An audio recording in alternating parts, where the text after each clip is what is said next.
news and notes. So what's really cool is our news and notes segment is sponsored by Shortboxed. It's the easiest and safest way to buy and sell graded comic books. You can download Shortboxed on Apple and Android. Use our code OBP15. That's OBP15 at checkout for $15 off your first order. That's OBP15. So if you're a fan of slabs, go check it out. You'll get a discount. That's right. First piece of news and notes. Chris, this is something that's very near and dear to my heart. All right. That's why I put it in there. Ghostbusters. What? So that's why I put it in there. It's all for you, baby. That's what she said. Ghostbusters Afterlife director Jason Reitman and writer Gil Kenan are now working together on a new Ghostbusters animated series for Netflix. Oh man.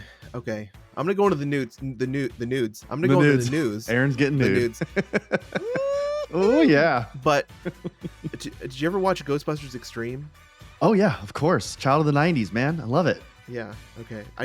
I would love to see that come back. But anyways, as of right now, there are no plot details. There's no writer attached, so there's nothing. There's just just the announcement, the tagging of this, and then the project is still in early development, and this will be the third animated Ghostbusters show that has been produced. The Real Ghostbusters aired for 140 episodes from 86 to 91. That show continued the adventures of the characters from the original film. That was followed by the 97 series Extreme Ghostbusters, like previously mentioned, which aired for 40 episodes in syndication.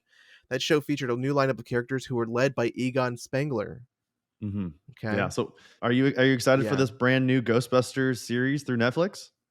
I am. So there's so much like Ghostbusters Afterlife, for lack of a better word, it reincarnated a lot of the love.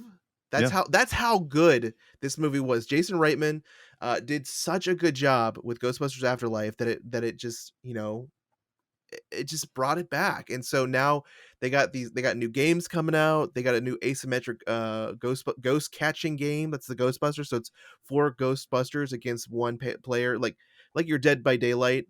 Yeah, that's like the new fun thing now. It's like the Friday the 13th game, stuff like that. Yes. Yeah. So you'll be like the ghost.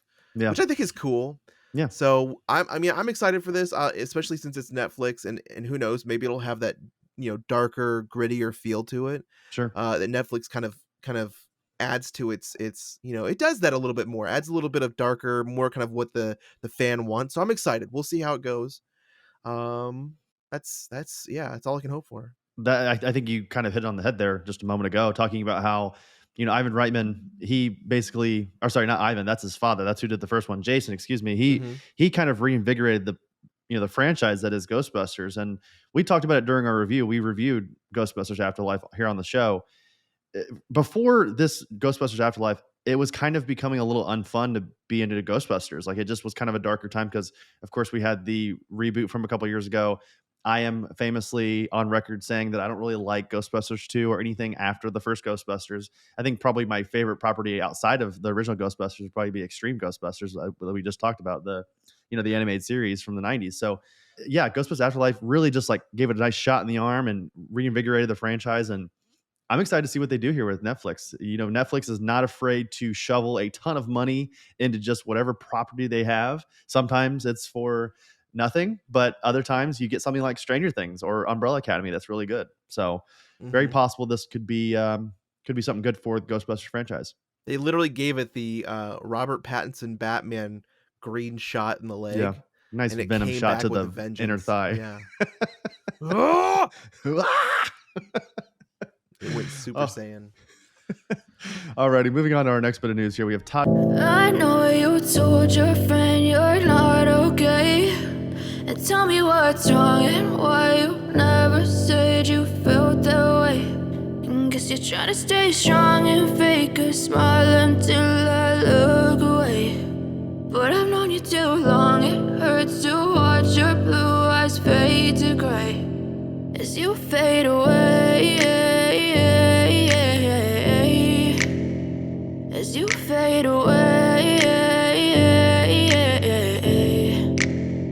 Yeah, day I'm about to fade away. Cause every time I wake up I feel like it's Monday. Something's going wrong with all the chemicals up in my brain. All of a sudden I don't look at anything the same way. Gotta build up of my thoughts sitting in an ashtray. I'm sorry that I'm so inconvenient, okay. Just let me be me and I'll stay out of your way. I can see the way you look at me, I'm such a disgrace. I never really asked to be brought into this place. You wanna love me? Well then baby have a taste. All the highs and the lows, no you'll never be the same. I don't really wanna hurt you but I can't control the It's because the first Joker made over $1 billion. We were talking before the show here. I had no idea. I knew that it was popular, but I didn't realize that it had made that much money. Worldwide. It only $55 million was the original budget for that first one. So we were doing a little calculating before the show here, and that has to be one of the largest financial gains in like cinema history. $55 million budget and made over $1 billion worldwide. That's just absolutely wild. So regardless of what you think about where we left off with that original Joker film and how it kind of just left it ambiguous enough to kind of just leave it alone forever, money talks, as they say. So what are your thoughts, Aaron? Are you excited? Is there any part of you that thinks this could be just as good? Or maybe even if it's like slightly worse, I still think that would be considered a success? Or are you kind of nervous about this? I'm nervous. Just yeah. Right from the get-go. The move again, this is one of those films that left ambiguously open at the end. Mm-hmm. You can safely leave that universe as a one-hit wonder and just be fine with it. And whenever you pick something up like this again, you're just taking that gamble that it's not gonna land properly. And that's what makes me nervous, is I just don't think that it's going to land the way that they want it to. And obviously I don't have the control over it. I would rather them not make it, but I will see whatever they do make and make the assessment then. Yeah, we've talked about this before. It's could fall in the same trappings of, say, Wonder Woman. Very similar, obviously property over at DC, and how the first one kind of caught everyone off guard. We just talked about it's that, very episode 80, we talked about kind of the issue with the DC universe and how they often either don't take advantage of opportunities like Aquaman or Shazam right away when the strike while the iron is hot kind of thing. They instead of wait, and also they're reactive. They look at Joker and they say, this made a ton of money. This made so much money and people really loved it. It's one of our only successes, like one of our only true successes here in the last, however long they've been making these films. And they go, we should take the one movie that was supposed to be kind of its own singular thing and let's do a sequel. I don't know. It just makes me extremely nervous as well. I am, like you, definitely going to go see it because I'm curious. I do love Joaquin Phoenix. I do, again, think the first one is really good. Takes the character that I thought I was one of the people who was like very skeptical when they first announced the Joker. Why were they making a movie about the Joker with no Batman, or at least not the Batman that we know? It just seemed very interesting at the time, and it worked. Honestly, like they got me. They proved me wrong on that one. But at the same time, this almost feels like a, fool me once, shame on me, or shame on you. Fool me twice, shame on you, kind of thing. So yeah. I don't know. We'll see. We'll see what happens here. So we're gonna stay in DC. Aaron, go ahead and take us into our next bit of news here. Yeah, the DC state of mind. That's right. The epic first trailer for Dwayne Johnson's Black Adam has been unleashed. So when it comes to DC's upcoming Black Adam movie, one thing that Dwayne Johnson loves to say is the hierarchy of power in the DC universe is about to change. So we all know that Johnson is really extremely confident about his character, and I don't blame him. It literally looks like they just painted on his super suit and he was made to fit this role. So I'm super excited. Yeah. But Johnson recently talked about how he's been preparing for the Black Adam role his entire life, saying, "I started training for Black Adam when I came out of the womb. TMI. I believe I was born to play this character. In all honesty, this project has been with me for 10 years now. The process began when we started to stand the material up and really developed it into what it is present day. Once the start date was agreed on by our $7 production company, the rest of my team, Warner Brothers Studio, DC Comics, and I started to build an exhausting training program with my coach, Dave Rienzi. I wanted to come into this in the best shape of my career," which it's obviously, honestly, have you ever seen him not in shape. Right. No. Never. That's a So scary thought. A rock that's more in shape somehow. that's more, yeah, that's Yeah. been working. Like, you know what? Let me take it another step higher. Right. Right. Yeah. Okay. So Black Okay, Adam sure. also stars Aldous Hodge. He was from Underground, The Invisible Man. He plays Hawkman in the film. Noah Centineo, To All the Boys I Loved Before, Charlie's Angels, as Atom Smasher, Quintessa Swindell, Trinkets, Euphoria as Cyclone, and Pierce Brosnan, GoldenEye, Mamma Mia, and one of my favorite films ever, which is, now I can't remember, but it's, oh my God, I love that movie. Which one do you It think? is Which one do you Thomas think Crown Affair. Thomas Crown Affair. Yes. I almost lost it. You got there. Love the Thomas Crown Affair. So Pierce Brosnan will be Dr. Fate. So I think that's, besides, The Rock being Black Adam, Pierce Brosnan is probably the second best casting for Dr. Fate. Yeah. Looks good. Looks really good. They'd be called. I've really heard does. on Twitter. He looks like Doctor Strange's dad. Which they play in a similar sandbox, and I would agree that if you put one against one, again, they always say depending on the writer, who cares? But like 1 versus 1, I think Dr. Fate probably beats Doctor Strange. I would say he beats him 7 out of 10 times.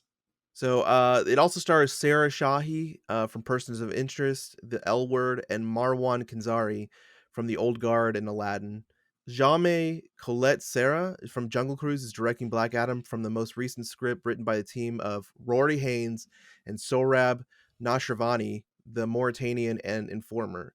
So Black Adam is actually set to hit theaters October 21st, 2022. And if you haven't watched the trailer, which has been out for several days now, you are absolutely missing out. That trailer is really bonkers. Mm-hmm. It is. I need to see this film simply because I don't know where the trailer is putting us. There's like what looks of ancient Egypt, sword play, and then you got like jets, like futuristic, aircraft. You got jet bikes.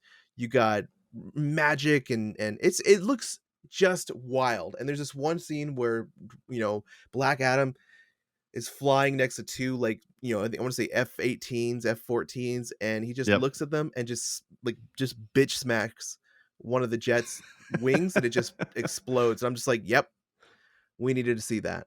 Yeah, we talked about it on the grid last week about how I'm kind of surprising that more superheroes haven't just like bitch slapped a couple planes in their day, but Black Adam looked cool. He was just like flying next to me, just goes psh, real quick. And there's a part where he catches a rocket at one point. Yeah. Yep. Like he is. I think I said this last week again on the grid. I'm just curious to see where his power set is comparative to Hawkman, Atom Smasher, Cyclone, even Dr. Fate. I would love to see where he kind of matches up, because again, Black Adam is one of these characters that is kind of OP and is very, very split in his ideals. Like I firmly believe that a lot of times Black Adam is doing things that he believes is right. He just goes about it in a very, very, sometimes selfish, sometimes he could go about it better, and yet he doesn't because of whatever reason. So it makes him compelling that way. I'm excited to see what The Rock brings to this role. Punisher-esque. Yeah, I mean, in a very similar way, he's very ruthless in that way. I would say a closer comp would be Magneto over at Marvel. I think he and Magneto are very similar. He cares about his people so much that he's willing to do anything for them.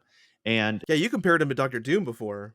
Yeah, I think I would say he's a good mixture of Dr. Doom and Magneto, just because Dr. Doom is a monarch of Latveria and Black Adam is a monarch of, I think he's in Egypt. I want to say it's Egypt. I could be wrong there.